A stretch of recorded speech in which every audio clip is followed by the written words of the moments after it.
Sa dilim ng gabi, isang kandilang halos maubos na ang sindi, ang tanging ilaw sa gitna ng lumang kubo. Sa tabi nito nakaluhod si Mateo, nakayuko, at nanginginig habang binubuo ng kanyang panginginig ang kakaibang ritmo ng takot. Sa harap niya nakapatong sa sahig ang isang lumang litrato, itim-puti, kupas at may bahid ng dugo sa gilid. Ang larawan ay ng isang babae, nakangiti, pero may matang tila buhay pa rin kahit patay na. Ama namin, sumasalangit ka. Ang labis niyang panalangin, pero sa bawat salita, mayroon parang ang umiikot na tinig, mababa, paos at hindi tao. Nakatatag siya. Ang apoy ng kandila bigla lumusap, sabay umihip ang malamig na hangin kahit sarado ang lahat ng bintana. Ganito nagsimula ang kwento ni Mateo, isang batang lumaki sa kahirapan sa gilid ng isang baryo na halos burado na sa mapa ng probinsya. Walang kuryente, walang maayos na daan at halos wala ring bumibisita. Pero higit sa lahat, may dahilan kung bakit walang dumadalaw. Bata pa lang si Mateo when told that he was the batang sinumpa, son of a piano seller who died after treating a pregnant aswang. From then on, no one wanted to approach him. At school, always alone. In the market, avoided. In church, he sees discreetly that people look at him as if he were an evil omen that should be avoided. Patahimik lang si Mateo. Ang kabaliktaran ng kaibigan niya ay si Lando. Ang kababata niyang palatawa, madaldal, at wala siyang takot sa kahit ano. Si Lando lang ang nanatili sa tabi niya kahit may mga bulong na, "Huwag kang lalapit dyan, may dugo ng aswang yan." Isang hapon, habang naglalakad sila sa gilid ng sapa, napansin ni Mateo ang isang kakaibang bagay. Sa ilalim ng tubig may kumikislap, parang anino ng kandila sa ilalim ng araw. Nilapitan niya iyon at sa kanyang pagyuko, nakita niya ang parehong litrato ng babae sa altar ng kanyang ina. Basang-basa pero buo, walang sira.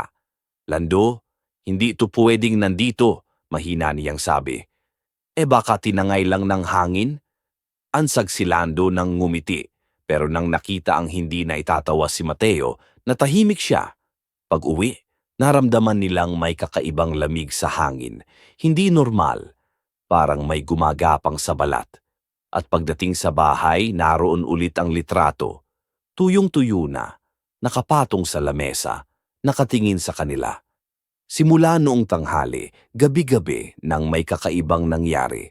May mga kaluskos sa labas kahit walang hayop. May mga yapak ng paa sa lupa kahit walang bisita. At minsan, tuwing madaling araw, may naririnig si Mateo na kumakatok sa bintana. 3 beses lang. Hindi masyadong malakas pero sapat para hindi ka na makatulog. Isang gabi, napunta siyang nasa dilim. Gusto niyang makita kung sino ang kumakatok. Nakaupo siya sa dilim, hawak ang rosaryo at ang lumang litrato. 12:00, tila huminto ang hangin. Sa kanya narinig muli ang katok. 3 beses. Tok, tok, tok. "May tao ba diyan?" tanong niya. Walang sumagot, pero nang dumungaw siya, may nakita siyang anino. Matangkad, nakayuko, at may mga matang kumikislap na parang mata ng hayop. Hindi siya nakagalaw. Ang tanging narinig niya ay isang mahinang tinig mula sa labas.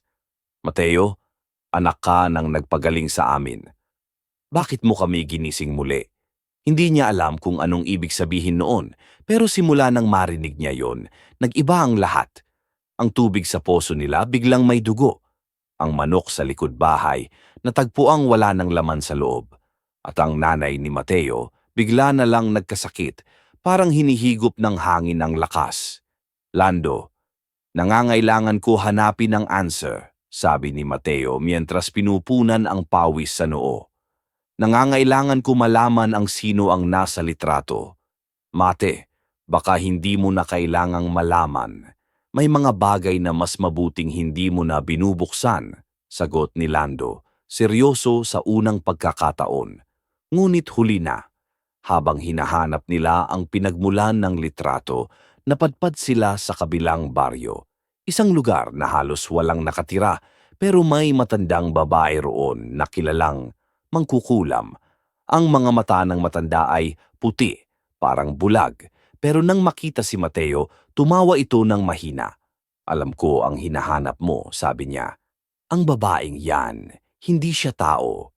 Siya ang unang aswang ng lugar ninyo at ang litrato, iyan ang sumpa.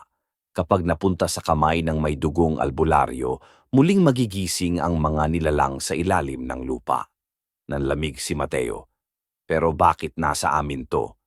Dahil anak ka ng albularyo na minsan nang pumunta sa lugar na yon at hindi siya pinatawad, umuwi silang magkaibigan na walang imik. Sa kalsada, puro kuliglig lang ang maririnig, pero sa bawat hakbang, parang may sumusunod sa kanila. Hanggang sa makarating sila sa kubo at nakita nilang nakabukas ang pinto. Sa loob, wala na ang nanay ni Mateo. Sa mesa, naroon lang ang kandila at ang litrato. Ngayon, bagong-bago na, wala nang kupas. At ang babaeng naroon, nakatingin mismo kay Mateo, nakangiti parang alam na niyang darating ito. Tahimik si Mateo, nakatitig lang. Ang luha sa mata niya hindi gawa ng takot, kundi ng bigat ng lahat ng hindi niya maintindihan. Si Lando naman, nakatingin lang din, nanginginig, pero pinilit tumawa. Mate, baka naman guni-guni lang yan, sabi niya. Pero ramdam niya ang panlalamig ng hangin, ang amoy ng bulok na karne, at ang mabagal na tapik ng anino sa labas. Sa gabing yon natulog si Lando sa kabilang kama, while si Mateo naman still sits on the floor, holding the photograph.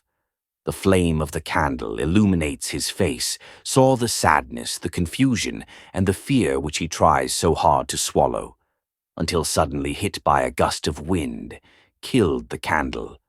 Darkness. Mateo's awakening eyes, there was a voice behind him, familiar, soft, and full of longing. Anak, dahan-dahang siyang lumingon.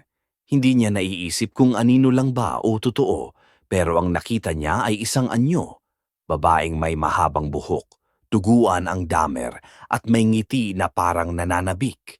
Bakit mo kami ginising? Tanong nito habang dahan-dahang lumalapit, bawat hakbang may tunog ng basang paa sa sahig. Hindi siya makasigaw. Ang litrato, nagliyab biglaang ng mag-isa at sa apoy na iyon, nakita niya ang mga mata ng babaeng nasa larawan. Ngayon, nakatingin na mismo sa kanya. Sa labas narinig ni Lando ang sigaw ni Mateo. Tumakbo siya papasok pero wala na ito. Ang kandila lang ang naiwan, nakasindi ulit at sa tabi nito ang litrato. Sa unang tingin, wala namang kakaiba. Pero nang lapitan niya, nanlaki ang mata niya. Ngayon, hindi na babae ang nasa larawan. Si Mateo na, at sa likod ng litrato may nakasulat na mga salitang hindi niya maintindihan.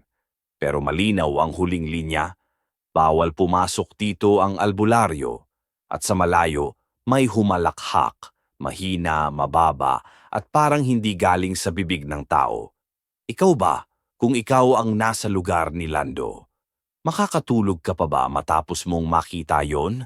Ang gabing nawala si Mateo ay naging simula ng kakaibang katahimikan sa buong baryo.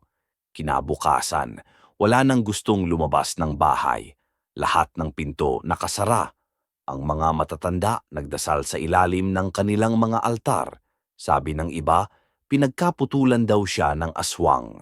Sabi ng ilan, nadalaw raw siya ng mga nilalang sa gubat kasi dugo ng albularyo ang tumawag sa kanila.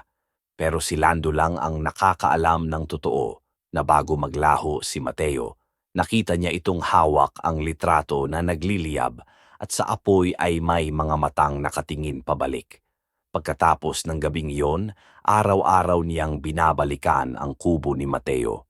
Walang laman pero lagi niyang naririnig ang mahina at paulit-ulit na mga katok sa dingding. 3 beses lang. Tok, tok, tok. Minsan sa pagitan ng mga katok, parang may bumubulong ng tulungan mo ako. Ngunit bago pa man mawala si Mateo, matagal na niyang dinadala ang bigat ng lihim ng kanyang pamilya. Isang bagay na halos walang nakakaalam dahil pati siya, pinipili niyang kalimutan. Ang ama niyang si Mang Nestor ay isang kilalang albularyo noon, pero kakaiba siya sa iba. Hindi lang daw siya nakagagamot ng sakit, kundi nakikipag-ugnayan din sa mga nilalang na hindi nakikita. Noon, ang mga tao ay pinatanggap niya, pero nang naagkan ng trahedya, isang babae na nakasapagkaanakan ay nagkulang sa panggagamot niya. Saglit na nagbago ang buhay. Ang balita ng lumaganap, ang ginamot daw niyang pregnanay ay aswang. At nang sinubukan niyang pagalingin ito, sugatan siya at mula noon, gabi-gabi raw siya nakikita na naglalabas ng bahay, may lampara ang nagdala at kumakayod na patungo sa jungle. Matapos ang 3 gabi, nasa pool siya patay sa labi ng ilog. Walang sugat pero tuyo ang dugo, parang sinipsip. Si Mateo noon ay 8 taong gulang lang. Tahimik pero sa gabi, naririnig ng kanyang ina ang pagsigaw niya habang natutulog. "Ma, huwag niyo akong iwan, nandyan sila sa dilim." Walang naniwala hanggang sa isang gabi, napataan ng ina ang rosaryo hanggat katayo sa tabi ng bintana, nakatitig sa buwan. Nakangiti siya pero ang mga mata niya, itim. Tuluyang nasira ang loob ng ina niya matapos iyon. Ilang buwan lang, nagkasakit at unti-unting namayat. Kaya nang narinig niya bumalik ang dati ng litrato ng babae, ang parehong babaeng tinutukoy na aswang na ginamot ng kanyang ama, alam niyang hindi iyon simpleng tirada. Isa itong paalala, isa itong pagbabalik. Pagkatapos ng ilang araw nang nawala si Mateo, nagising si Lando isang panaginip. Nakita niya si Mateo nakatayo sa gitna ng ilog, basang-basa at may hawak na bagay, isang mutya. Maliit lang, parang patak ng luha, pero kumikislap kahit walang liwanag. "Lando," sabi ni Mateo, "hanapin mo to. Huwag mong hayaang makuha nila. Kapag nakita mo yung ilaw sa ilalim ng tubig, huwag mong lapitan." Hindi ako iyon. Pagmulat ni Lando, pawis at pawis siya at naroon sa kanyang palad ang parehong mutya sa panaginip niya. Mula noon, hindi na siya mapakali. Ang mutya, tuwing hawak niya, biglang lumalamig ang paligid. At minsan, naririnig niya ang mga tinig, mahina, pabulong at tila galing sa ilalim ng lupa. Hindi lahat ng niligtas ay gustong mabuhay. Hindi lahat ng patay ay pahinga. Nagsimula siyang magtanong-tanong sa mga matatanda sa baryo, pero lahat ng makausap niya umiiwas. Isang gabi napadpad siya sa bahay ni Aling Berta, ang pinakamatandang babae sa lugar. Bulag na ito pero kilala bilang dating tagabantay ng mga lihim ng baryo. "Nakita mo ang mutya, no?" sabi nito bago pa siya makapagsalita. "Opo, pero yan ang mutya ng pagbalik. Hindi yan basta bato. Yan ang puso ng sumpa ng pamilya ni Mateo. Kaya kahit anong gawin, babalik at babalik siya sa lugar kung saan nagsimula ang lahat." Nanlumo si Lando. "Anong ibig niyong sabihin? Buhay pa si Mateo?" "Ang tanong," sagot ni Aling Berta, "tao pa ba siya?" Pag-alas, nagdilim ang paligid bigla. Ang mga aso sa kalsada nagsisigawan. Sa lugar ng sapa, nakita niyang may aninong nagagalaw, mahaba, madulas, at may mga matang asul. Bigla niyang narinig ang tinig ng lalaki, malalim, parang nanggagaling sa ilalim ng tubig. "Hinahanap mo ba ang kaibigan mo?" Napaatras si Lando. Mula sa tubig lumitaw ang isang nilalang. Hindi tao, hindi rin hayop. Ang balat nito parang isda. Ang buhok, itim na parang lumulutang sa hangin kahit wala namang hangin. "Syokoy." Ngunit kakaiba ang anyo. May suot itong lumang agimat sa leeg at may mga pilat sa braso na parang mga marka ng tao. Kung Mateo, hinila siya ng sumpa. Pero hindi pa huli ang lahat, sabi ng Syokoy. May paraan para maputol ang tanikala. Kailangan mo lang hanapin ang sulat ng kanyang ama. Nasa ilalim ng lumang punong balete, sa gilid ng sapa. Pero tandaan mo, kapag nakuha mo yon, huwag mong bubuksan habang hindi pa sumisikat ang araw. Bago pa man makasagot si Lando, biglang humigop ng tubig ang paligid at nawala ang nilalang. Naiwan siyang mag-isa, nanginginig, hawak pa rin ang mutya. Sa isip niya, tao lang siya, pero bakit ganoon ang tingin niya sa akin? Kinabukasan, darating ang gabi bago niya nagsuway sa sapa. Dinala-dala niya ang lampara at ang rosaryo ni Mateo na nakita niya sa kubo. Sa kanan ng sapa, nakikita niya ang punong balete. Maliit, matanda at parang humihinga. Sa bundok nito may nakabaon na lumang kahon. Pinuksan niya iyon at doon ay isang sobre, kulay dilaw na may marka ng dugo. Habang hawak niya ang sulat, biglang umalon ang tubig. May bumubulong sa paligid. Bakit mo ginising? Bakit mo ginising? Natatandaan niya ang babala ng Shokoy. Huwag bubuksan habang hindi pa sumisikat ang araw. Pero sa takot, hindi na siya nakatiis. Binuksan niya ang sobre.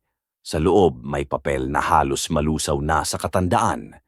Ang sulat ay galing kay Mang Nestor, ama ni Mateo. Ang tinta punit-punit pero nababasa pa rin.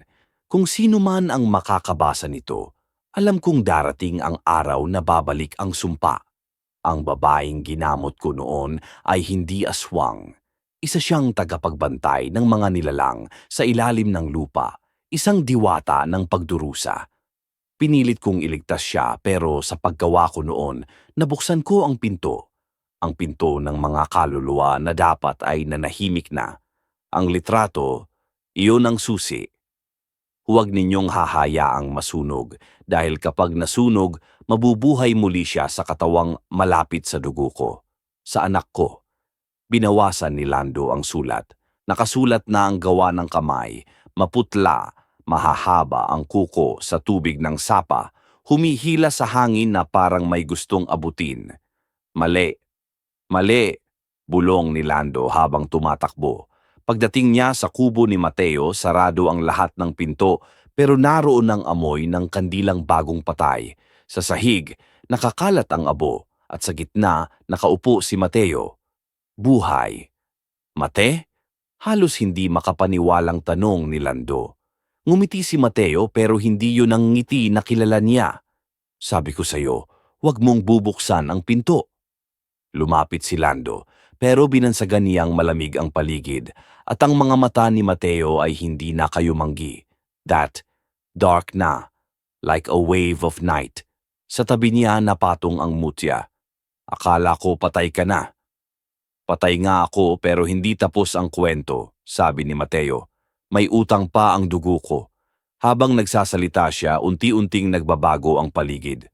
Ang mga dingding ng kubo nagiging parang balat ng puno. Ang kisame tila umaalon.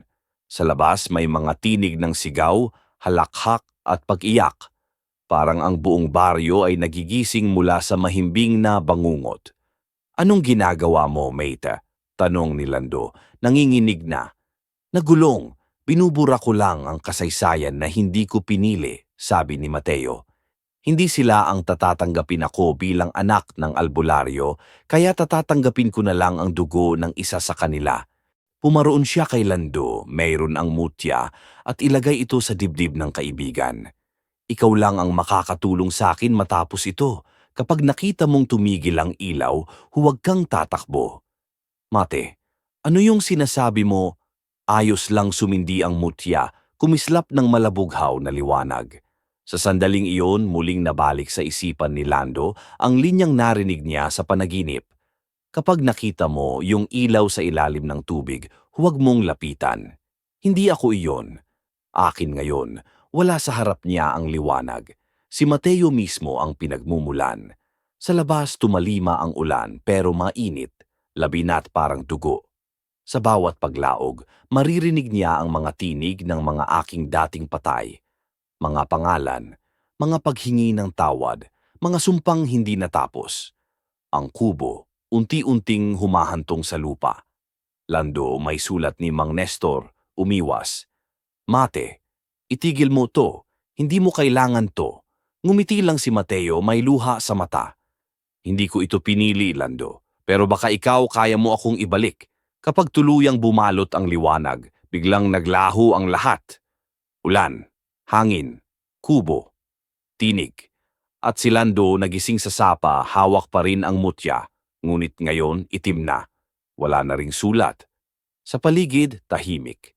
Pag-uwi niya, pareho lang walang nangyari. Mga tao sa baryo, tahimik lang. Pareho lang walang nakakaalala kay Mateo. Tinanong niya ang ilan ng kapitbahay, pero lahat sila nagtatakang may ganun daw bang tao. Mateo, wala naman tayong ganyang pangalan dito, iho. Ngunit sa gabing iyon, nang malapit na siyang makatulog, narinig niya muli ang tatlong katok sa dingding. Tok, tok, tok. Pagtingin niya, nakalilito sa mesa ang old photograph. Ngayon 2 tao na ay sa photo, babae at si Lando.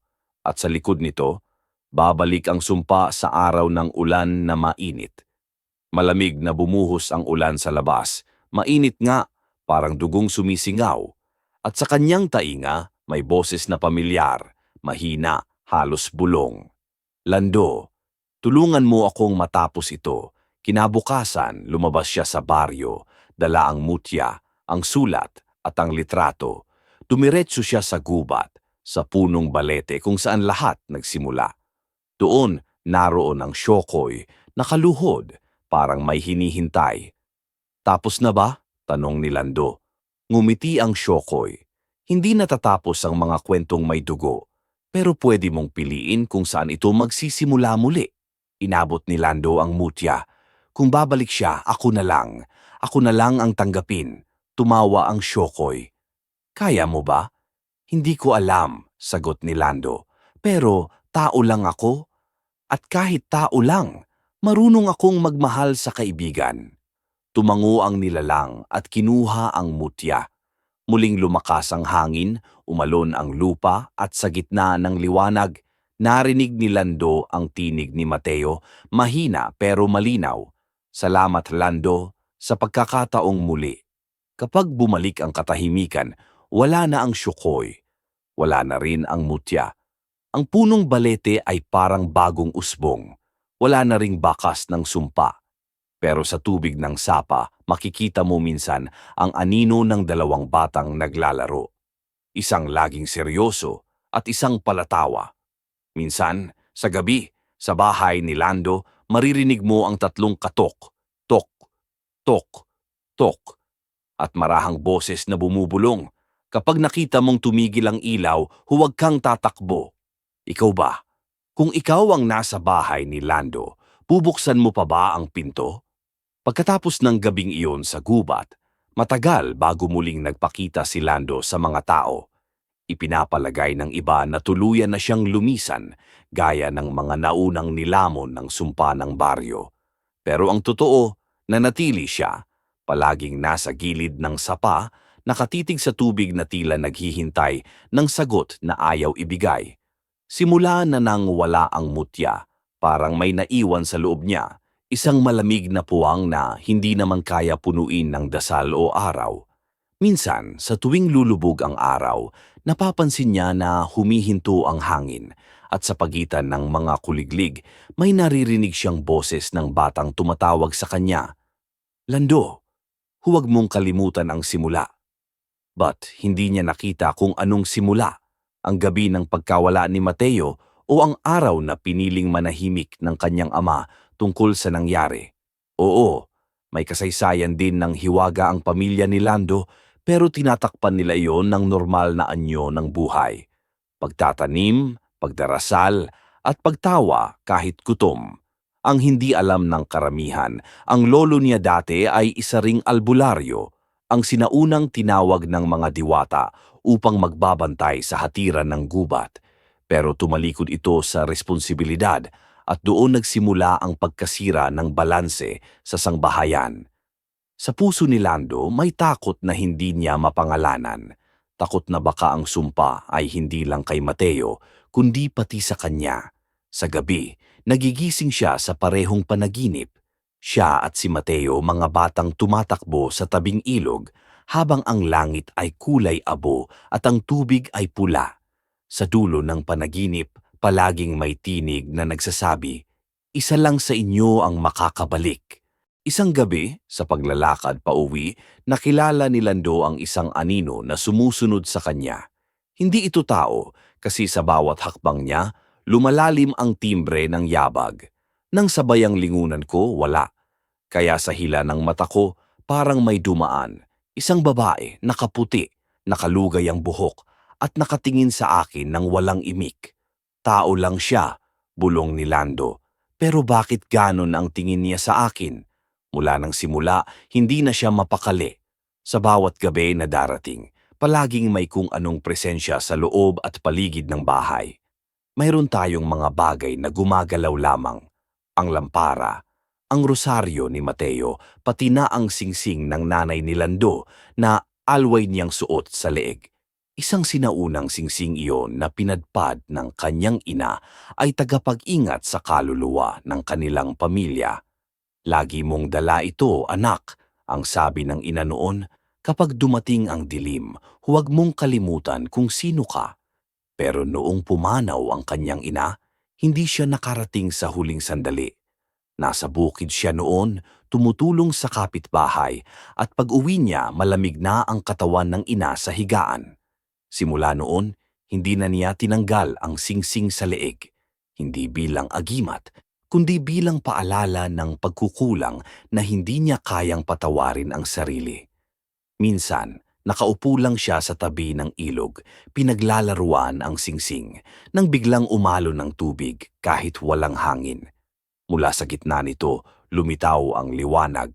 Hindi kasing liwanag ng araw, pero sapat para maaninag niya ang anyo ni Mateo, nakatayo sa ilalim ng tubig, nakatingin sa kanya. Hindi gumagalaw, hindi humihinga. Sa pagitan ng kanilang mga mata, may katahimikan na mas malakas kaysa sigaw. Mate, mahina niyang tawag, ngunit walang sagot. Tanging ang pagkislap ng mutya sa dibdib ni Mateo ang gumagalaw at sa sumunod na iglap, naglaho ito sa dilim ng tubig. Kinagabihan, muling bumalik ang syokoy sa panaginip ni Lando. Ngayon, hindi na ito anyong halimaw, parang tao na may mukha ng matanda at may sugat sa dibdib.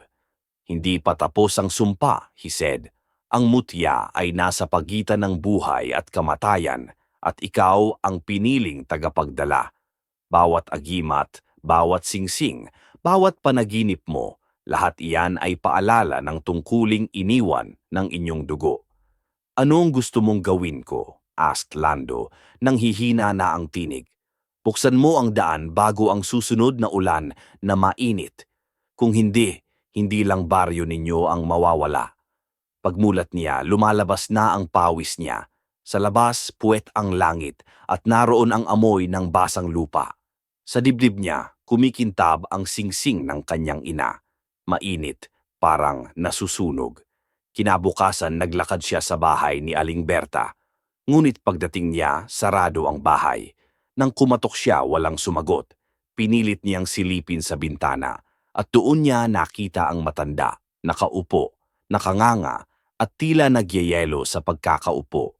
Sa tabi nito nakasindi ang 3 kandila. Sa dingding, nakasulat gamit ang abo. Ang susi ay hindi sa lupa, kundi sa alaala. Umupo si Lando sa labas ng bahay, hindi makapaniwala. Pakiramdam niya ang lahat ng taong nakakaalam ng sumpa ay unti-unting nilalayo ng tadhana. But ano ba talaga ang nabubugang mga nilalang na iyon? Kapangyarihan? Katarungan? O marahil, kabayaran ng pagkakamaling hindi niya ginawa pero pinasan niya ngayon? Ngayong gulong-gulungga ang mga isip niya iyon, narinig niya ang yapak sa likod niya. Isang batang babae, mga 10 taong gulang, marungis, pero may mga matang tila matanda. Kuya Lando, sabi nito, hinahanap ka ni Kuya Mateo. Napatingin siya. Sino ka? Ako si Lyra. Ako ang anak ng babaeng nasa litrato. Parang tinamaan ng malamig na hangin si Lando. Imposible. Matagal nang patay ang babaeng iyon. Hindi siya patay, answered the child. Natutulog lang siya sa ilalim ng balete at gigising siya kapag natagpuan mo ang singsing ng kanyang anak. Glanced Lando towards the ring he was wearing. Ito, smiled the child. Hindi iyan singsing ng nanay mo. Iyan ang singsing ng ina ni Mateo. The eyes of Lando grew wide.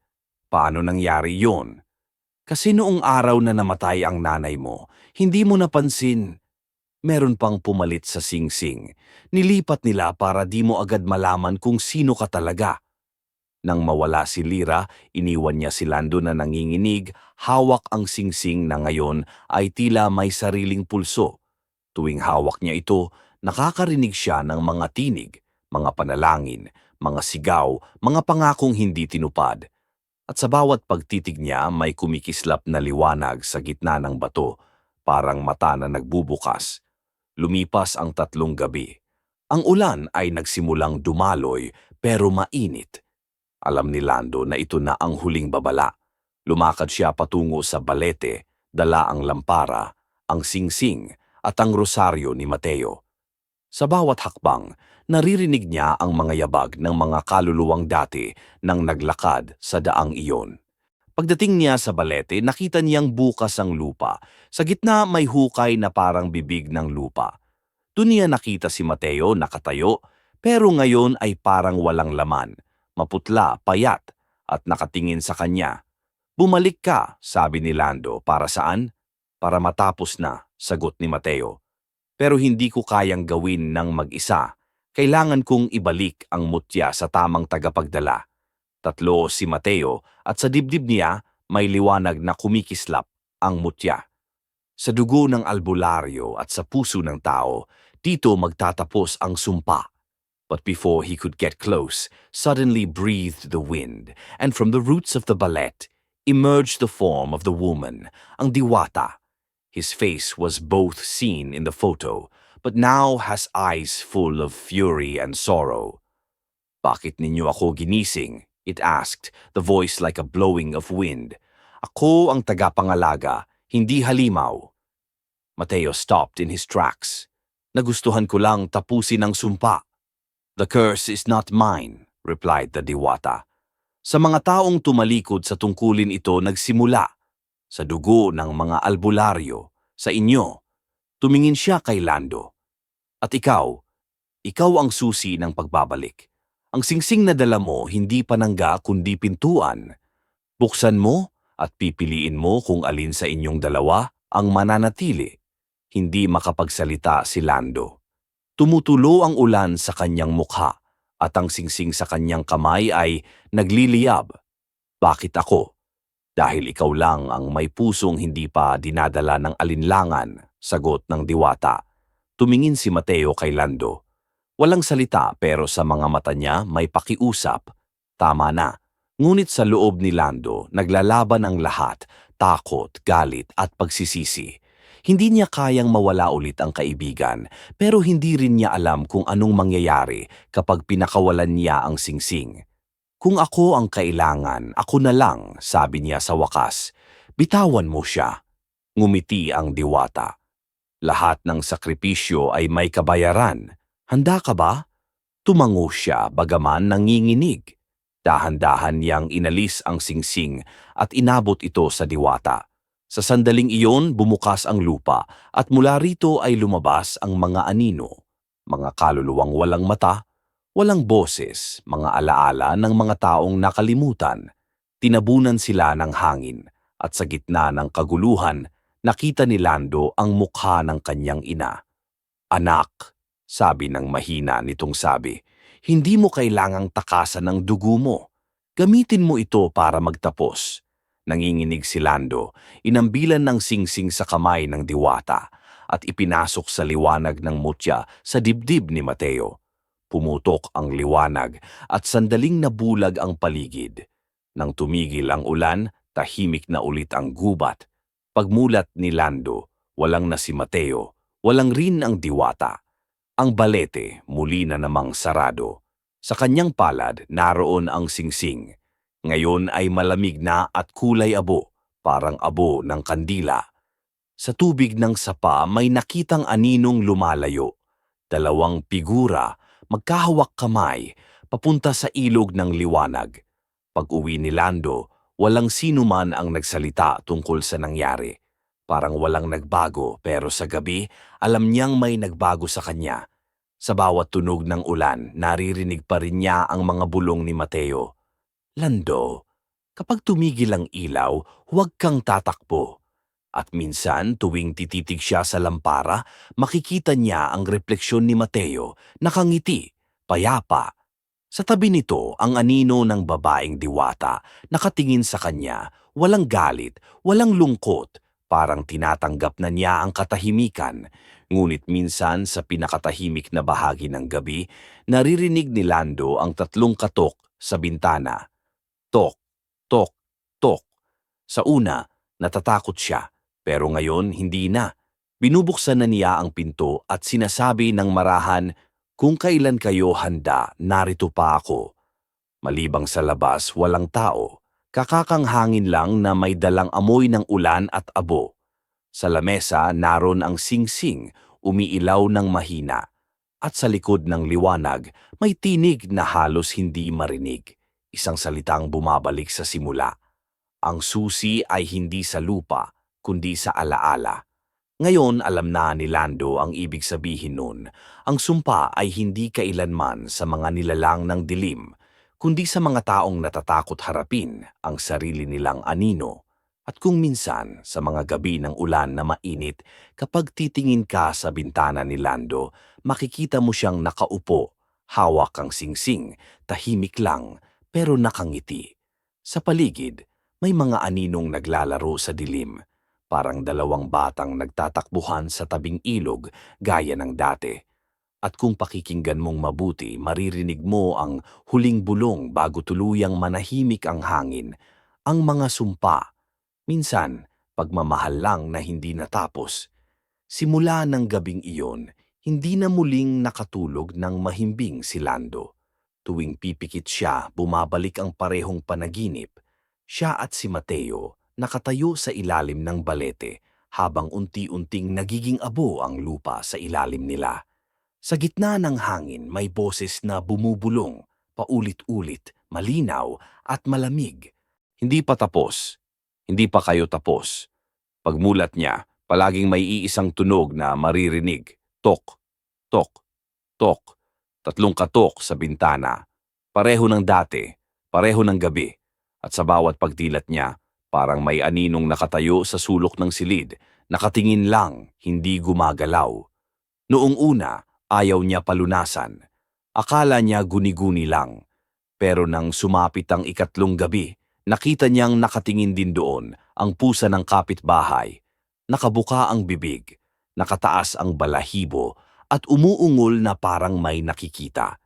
Kinabukasan, patay na ang pusa, nakahandusay sa tapat ng bahay ni Lando. Sa tabi nito, nakaukit sa lupa ang tatlong marka, paikot, parang simbolo ng mata. Mula pa noon, kahit isang araw, hindi na siya mapalagay. Ang mga ibon sa loob ng paligid ng bahay, hindi na lumilipad sa bubong niya. Ang mga manok, ayaw dumaan sa bakuran.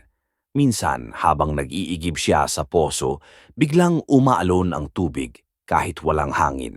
At sa ilalim ng tubig may refleksyong hindi kanya.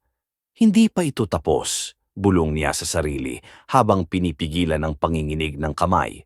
Sa bawat gabi ng ulan na mainit, ang presensya ng kung anumang kalaban ay lumalakas. Hindi na ito simpleng takot. Ito ay parang isa ng taong nakatira sa hangin. Sa bawat ilaw ng lampara, may aninong dumadaan. Sa bawat katahimikan, may hinga sa likod niya. At minsan, kapag napapatingin siya sa singsing, nagiging malinaw ang boses sa kanyang isip. Buksan mo ang daan, Lando. Wala nang makakatakas sa simula. Hindi niya alam kung ang tinig ba ay kay Mateo sa diwata o sa sumpang matagal nang nakatali sa kanya. Pero isang bagay ang sigurado, may paparating. Isang hapon, habang nakaupo sa harap ng bahay, dumating si Lyra, ang batang babae na anak ng babaeng nasa litrato. Tahimik lang siya, pero may mga matang hindi mo matitigan ng matagal. "Kuya Lando," sabi niya, "bumabalik na sila." "Sino?" asked Lando, although he knew the answer. "Ang mga nilalang sa ilalim ng balete. Galit sila kasi binuksan mo ang singsing, pero hindi mo tinapos." Lando was shocked. "Paano ko tatapusin?" Lyra looked at him, emotionless. "Kailangan mong pumunta sa pinagmulan, doon sa bahay ng unang albularyo. Doon nagsimula ang lahat, doon din matatapos. pero hindi ka puwedeng mag-isa. Pagtingin niya, naroon si Mateo, o marahil ang anyo ni Mateo. Basang-basa, maputla, pero buhay. Mate, matagal mo na akong hinahanap, sabi nito. Ngayon ako naman. Hindi makagalaw si Lando. Gusto niyang yakapin ang kaibigan, pero sa bawat hakbang ni Mateo, lumalalim ang dilim sa paligid. Parang nilulunok ng lupa ang liwanag. Bakit ka bumalik? Tanong niya. Dahil hindi mo pa ako pinapalaya, sagot ni Mateo. Hanggang hawak mo ang singsing, nakatali pa rin ako. Kinuha ni Lando ang singsing mula sa leeg at pinisil ito. Mainit. Parang may sariling buhay. Sa loob ng bato may liwanag na kumikislap. Hindi puti, kundi pula. Anong mangyayari kung binitiwan ko? Ngumiti si Mateo, mapait. Kung bibitawan mo, matatapos ang sumpa. Pero mawawala ang lahat ng natitira sa alaala. Lahat ng tao, lahat ng pangalan. Pati ako, tahimik, walang hangin. Tanging pagpatak ng ulan lang ang maririnig. Kung ikaw ang kailangan niyang isakripisyo, mahinang tanong ni Lando, papayag ka ba? Hindi sumagot si Mateo. Pero sa mga mata niya, may sagot na mas mabigat kaysa salita. Isang pagtanggap, isang paalam. Mula noong araw, nagsimulang maghanda na sila. Hindi para sa labanan, kundi para harapin ang pwedeng tapusin. Balik sila sa kubo ni Mang Nestor, ang kauna-unahang albularyo, sa side ng baryo na halos napuwad na ng mga tao. Ang bahay ay halos wasak na, may mga dati ring kandilang na tinabok, mga dahon ng banaba sa sahig, at mga lumang sulat na hindi na mabasa. Sa gitna may altar, at sa ibabaw nito may isa pang litrato. Parehong babae, parehong ngiti, parehong matang tila nakakakita sa kaluluwa mo. Siya ulit, sabi ni Lando. Ang diwata. Hindi, sagot ni Mateo. Yan ang ina ng lahat ng albularyo. Siya ang unang gumawa ng kasunduan sa mga nilalang. Nang talikuran siya ng mga tao, ginawa siyang sumpa. Habang nag-iikot si Lando sa loob ng bahay, naririnig niyang may mga bulong sa paligid. Hindi lang boses, kundi mga halakhak, mga iyak, mga panalangin. Parang bawat dingding ay buhay, may sariling alaala. Mate, sabi niya, naririnig mo ba yon? Oo, sagot ni Mateo. Boses nila. Ang mga tinig ng mga hindi natapos. Sa isang sulok, nanginginig siya nang dumating sa kanya ang lumang kahon na kulay itim. May 3 marka sa ibabaw, parehong simbolo ng mata na nakita niya sa lupa kung saan namatay ang pusa. Pinatawag niyang binuksan at doon sa loob may papel na tila bagong sulat pa lang. Mateo at Lando, nakasulat. Kung binabasa ninyo ito, ibig sabihin ay bumalik na ang sumpa. Huwag kayong matakot sa anino, takutin ninyo ang araw na walang anino. Biglang humangin, ang lampara namatay. Sa dilim, naramdaman nilang gumagalaw ang hangin na parang may dumadaan. Sa labas ng bahay, may mga yapak. 1, 2, 3. Mate, bulong ni Lando. May tao sa labas. Hindi tao yan, sagot ni Mateo. Sa bintana, sumilip si Lando. May nakita siyang mga aninong nakatayo sa ulan. Marami sila, mga hugis tao, pero walang mukha. At lahat nakatingin sa bahay, parang may hinihintay. Tayo ang pinuntirya nila, sabi ni Lando, halos hindi makalunok. Hindi, sagot ni Mateo. Ikaw lang. Bago pa siya makapagsalita, kumulog ng malakas. Mula sa kisame, bumagsak ang abo ng mga tuyong dahon. Sa sahig, gumalaw ang mga anino, parang mga kamay na gustong umabot sa kanila. Tumatakas na ang mga nilalang sa pagitan, sabi ni Mateo. Pag bumukas ng tuluyan ang daan, hindi na natin sila mapipigilan. Lumapsum si Lando sa altar at inilapag ang singsing. Kung ito ang pintuan, paano ko ito isasara? Hindi mo maisasara kung wala kang isasakripisyo, sagot ng tinig ng diwata mula sa hangin. Bawat pintuan ay nangangailangan ng halagang hindi kayang bayaran ng buhay lang.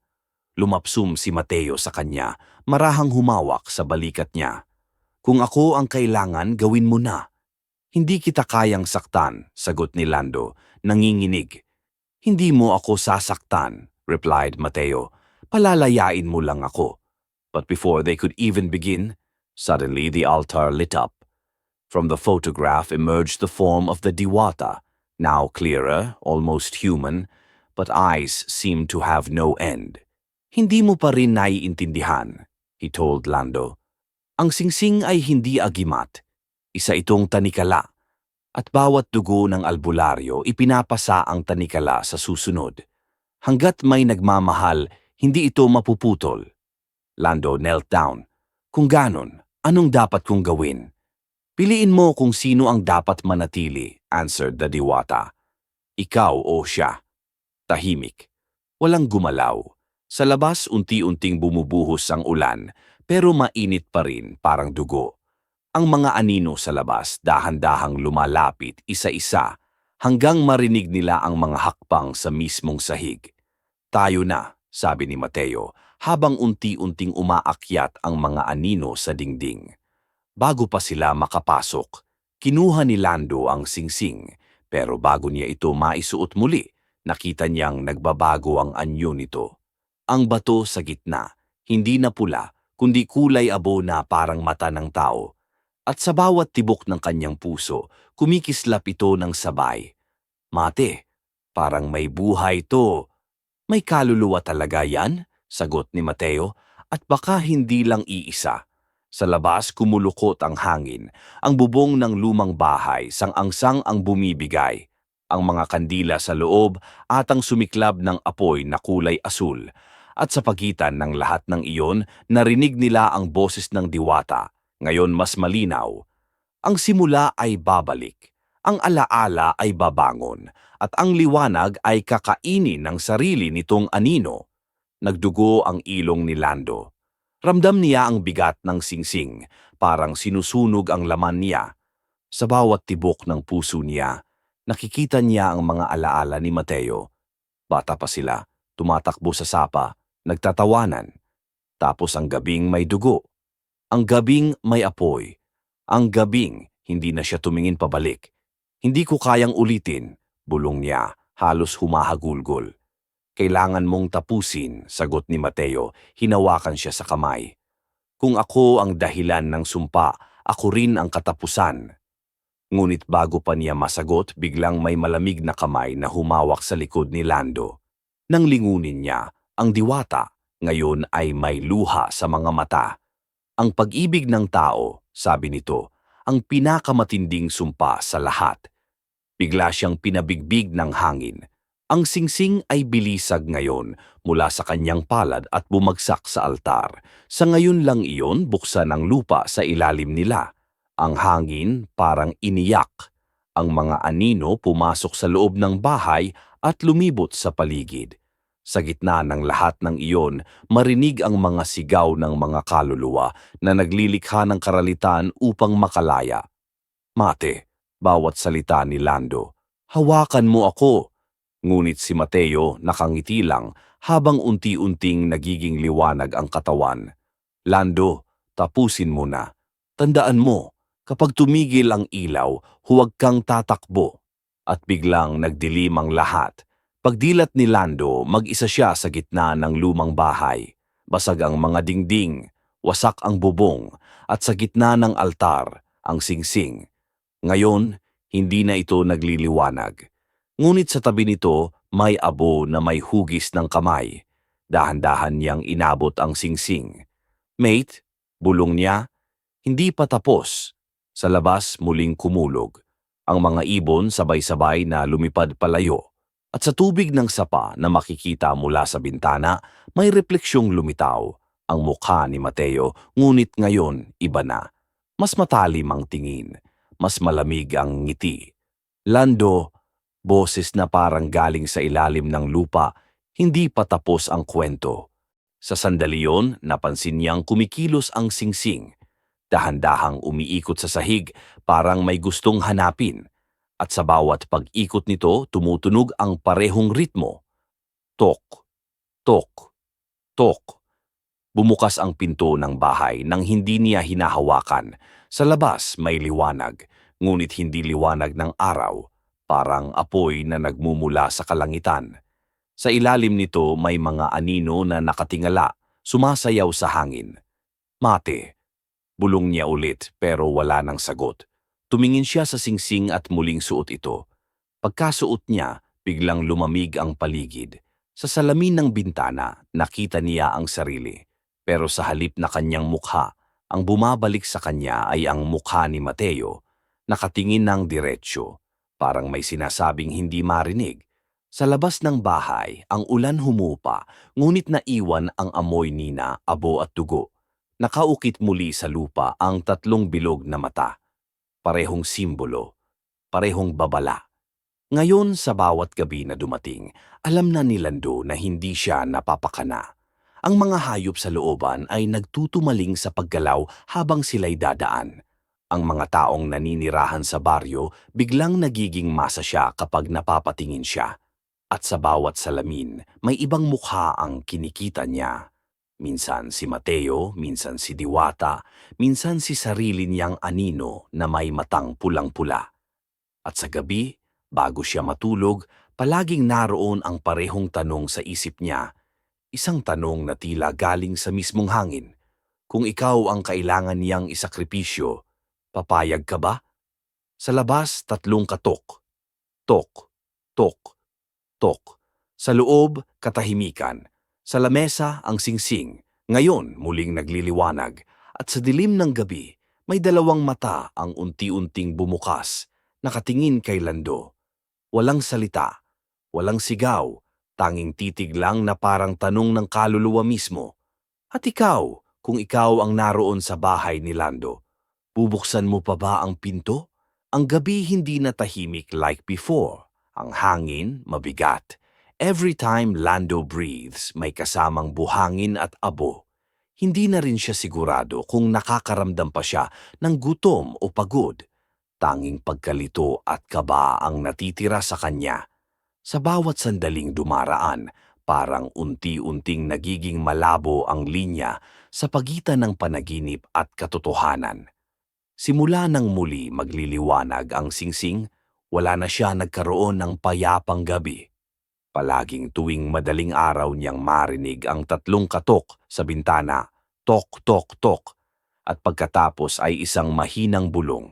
Hindi pa tapos. At sa umaga may mga bakas ng yapak sa putik, labas ng bahay, pero hindi paa ng tao. Mga kuko, baluktot at mahahaba.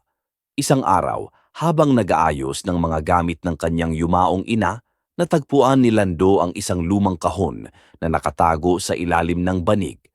Lumang-luma na, may basag na kandado at nakabalot sa tela. Nang buksan niya, may lumang sulat sa loob, nakasulat sa tinta na halos kupas na. Kay Mateo, nakasulat sa simula. Napahinto si Lando. Dahan-dahan niyang binasa. Kung wala na akong magising, sabihin mo sa'yo na anak mo na hindi ko siya pinigilan. Sinubukan kong ikubkob ang katotohanan, pero alam ko na darating ang araw na babalik siya sa lupa. Huwag mong pahintuin siya kung hahawakan niya ang singsing. Yan ang pintuan. Yan din ang huli niyang alaala sa akin. Kung mubuka rin niya yan, babalik ang sumpa. At pag bumalik siya, ako ang unang mawawala. Ang lagda sa ilalim. L. Nanlamig si Lando. Ang pagtula ay galing ng kanyang ina, pero hindi para sa kanya, para kay Mateo. Sa kasamaang palad, malalakas na kilala ng kanyang ina ang tungkol sa sumpa mula pa noon. At higit sa lahat, matagal na silang magkakaugnay ni Mateo bago pa siya isilang. Binalikan niya sa isip ang lahat ng mga sandali. Kung paanong laging tatago ang nanay niya sa tuwing may manghihilot na dumadaan, kung paanong pinagbabawalan siyang lapitan ang bahay ng pamilya ni Mateo, kung paanong palagi siyang sinasabihan ng "Huwag mong hawakan ang mga bagay na hindi mo naiintindihan." Ngayon, alam na niya kung bakit. Lumipas ang ilang araw bago siya muling nakatulog, pero nang makatulog siya, bumalik ang panaginip, pareho ng dati, siya at si Mateo sa ilalim ng balete. Ngunit ngayon, may bago. Sa pagitan nila, nakatayo ang Diwata, may hawak na kandilang umiilaw ng asul. Hindi mo pa rin nauunawaan, sabi nito, malamig at mabagal. Ang dugo mo't dugo niya ay iisa. Hindi mo siya kaibigan, Lando. Isa kang tagapagmana ng sumpa. Nagising siyang pawis na pawis at kapag tingin niya sa kamay niya, may sugat sa gitna ng palad, katulad ng kagat o marka ng paso. Nang sinubukan niyang hugasan, hindi nawala at sa ilalim ng balat may nakaukit na simbolo ng tatlong mata. Mateo, bulong niya, pero walang sumagot. Kinabukasan habang naglalakad siya sa sapa, bigla niyang naramdaman ang malamig na simoy ng hangin. At mula sa kabilang pampang may boses na tumawag. Lando, ang tinig, familiar, si Mateo. Ngunit nang nagtanaw siya, hindi na ito kadating ganda. Maputla ang balat na parang basang papel at sa mga mata may bahid ng itim na apoy. Mateo, hindi mo dapat binuksan ang kahon, wika nito. Ngayon alam mo na ang totoo, pero handa ka bang tanggapin? Anong ibig mong sabihin? Tanong ni Lando. Ang ina mo. Siya ang unang albularyong tumalikod sa sumpa. Siya ang pumalit sa diwata para pigilan ang pagbabalik ng mga nilalang. Kaya nang mamatay siya, ikaw ang pumalit, kahit hindi mo alam. Napatigil si Lando. Ako? Paano? Ang singsing, sagot ni Mateo. Yan ang tanda ng kasunduan. Hindi ito agimat, hindi ito proteksyon. Iyan ang pinto. At ngayon ikaw na ang tagapagbukas na paluhod si Lando sa damuhan. Hindi niya alam kung iiyak pa o tatawa. Ang lahat ng akala niyang mabuti, ang pagtulong ng ina, ang pagiging albularyo, ang pagkakaibigan nila ni Mateo, lahat pala iyon ay bahagi ng sumpa. Ngunit bago pa siya makapagsalita, biglang nagbago ang hangin. Ang mga ibon sa paligid ay sabay-sabay na lumipad at mula sa ilalim ng sapa, may umuusbong na mga bula. Lumabas ang isang nilalang, parang tao, pero may kaliskis at mata ng isda. Syokoy, pulong ni Mateo, isa sa mga bantay. Lumapit ito sa kanila, mabagal, at ang tinig nito parang hangin na dumaraan sa butas ng kawayan. Lando, huwag mong tangkaing takasan ang kasunduan, sabi nito. Ang bawat buhay na nagtatangkang magtago ay babalik din sa dagat ng dugo. Kumapit si Lando sa lupa, nanginginig. Hindi ko alam kung anong gusto nyo sa akin. Ang nilalang ngumiti, mabagal at nakakatindig balahibo. Hindi namin gusto ang kahit ano. Kami lang ang humahabol sa utang ng mga ninuno mo. So di ito ay sumigaw, isang sound na parang sabay-sabay na ninanakot ang mga ibon. Sa isang pangyayaring iyon, mabagsak si Mateo sa lupa, hinahawakan ng dibdib. Mate, payag ni Lando, tinulungan itong tumayo. Umalis ka na, sabi ni Mateo, halos hindi na makahinga. May hangganan ng buhay ko rito, huwag mong pilitin. But before she could answer, the body of Mateo sank into mud, inch by inch, as if hugged by the earth. Left at the surface was a piece of old paper with the same words of the diwata. Ang sumpa ay uulit sa bawat puso na pipili ng pagmamahal kaysa paglimot. Dala ni Lando ang bayag habang tumatakbo pa uwi. Hindi niya nakakaalam kung saan siya tatakbo, pero naramdaman niyang may nagmamasid sa kanya mula sa likod ng mga puno, sa ilalim ng lupa, sa mismong hangin. Pagdating niya sa bahay, tumigil siya sa harap ng salamin. Ang refleksyon niya ay hindi na ganoon kagaya ng dati. May bahagyang itim sa gilid ng mga mata, parang anino na gumagalaw sa ilalim ng balat. Tao lang ako, muttered him to himself. Tao lang ako, pero bakit ganoon ang tingin niya sa akin? Sa sandaling iyon, nakita niyang gumagalaw ang singsing sa kanyang daliri. Unti-unting umiinit at sa gitna nito, lumilitaw ang mukha ni Mateo. Hindi mo ako pinakawalan, sabi ng tinig. At hangga't nandyan yan, pareho tayong nakakulong. Anong gusto mong gawin ko? Sigaw ni Lando. Sabay ibinato ang singsing sa sahig. Ngunit sa halip na tumalbog, lumipad ito pabalik sa kanyang kamay, parang may sariling isip. Sa sandaling iyon, bumalik sa isip niya ang sinabi noon ni Mateo. Kapag tumigil ang ilaw, huwag kang tatakbo. At nang patayin ng hangin ang lampara, muling bumalik ang dilim. Sa kaniyang dilim, may mga mata na buksan. Isa, dalawa, tatlo. Mula sa pader, sa kisame, sa sahig.